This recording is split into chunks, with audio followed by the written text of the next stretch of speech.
Alright, what is up guys? Welcome back to another video. Before we begin, please do like and subscribe. Really helps out the channel. Thank you all very much for your support as always. And with that being said, we are just taking a quick look at the Battlefield 2042 update 4.2.1 here, as you can see.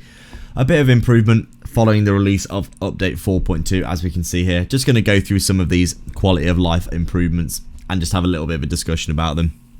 So as we can see, a little bit of preamble here, just talking about, various stuff that's coming up soon. Obviously Vault Weapons.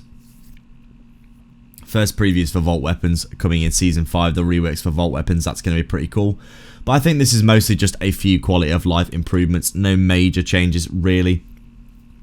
Just basically improving some of the features that they have added in recently.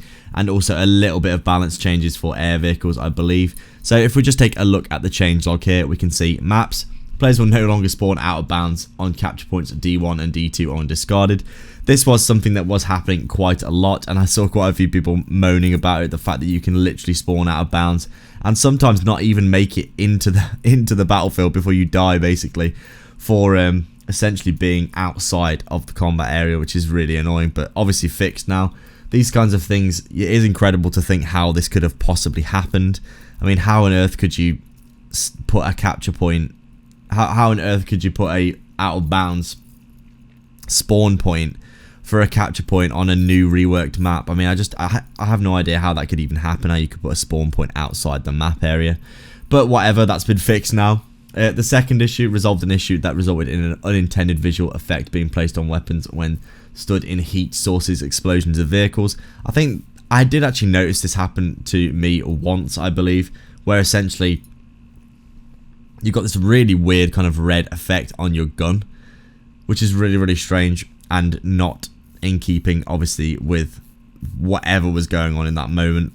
Obviously, that's been fixed now as well. I think I noticed this a few times, but never really commented on it because I just thought it was a bug, and that's obviously been resolved now, as we can see here.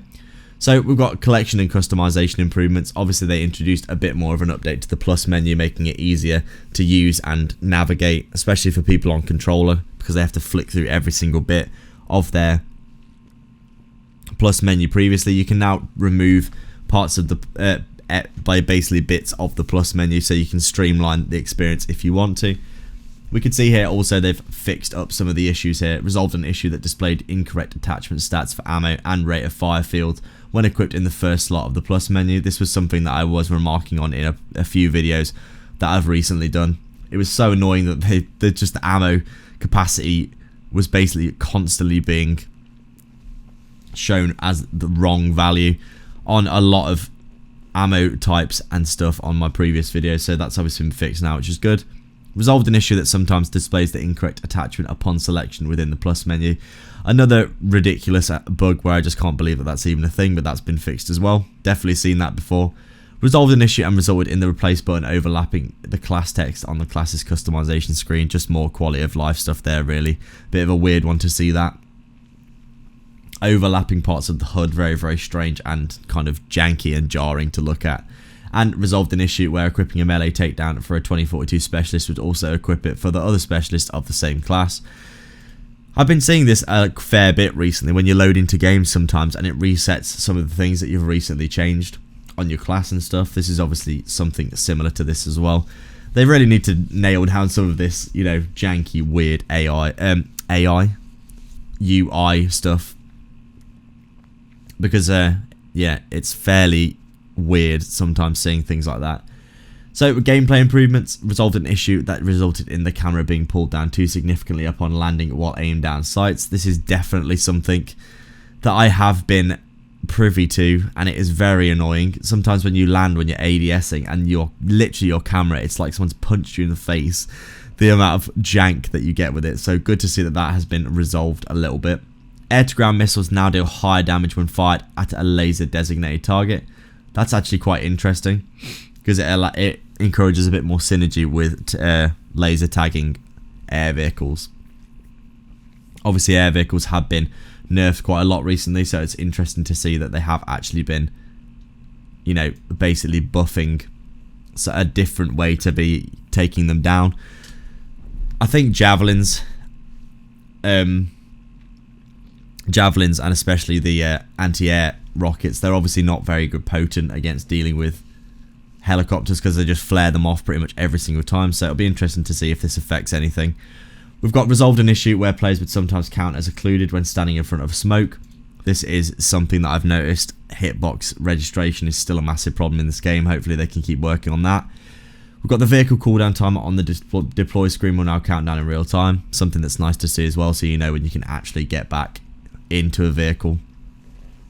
End of round. Resolved an issue where that resulted in marksman kill stat being incorrectly calculated at the end of the round. I think that's definitely something that has happened.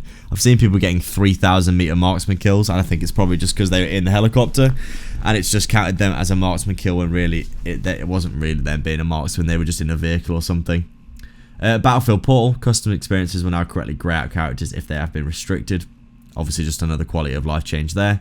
Weapons.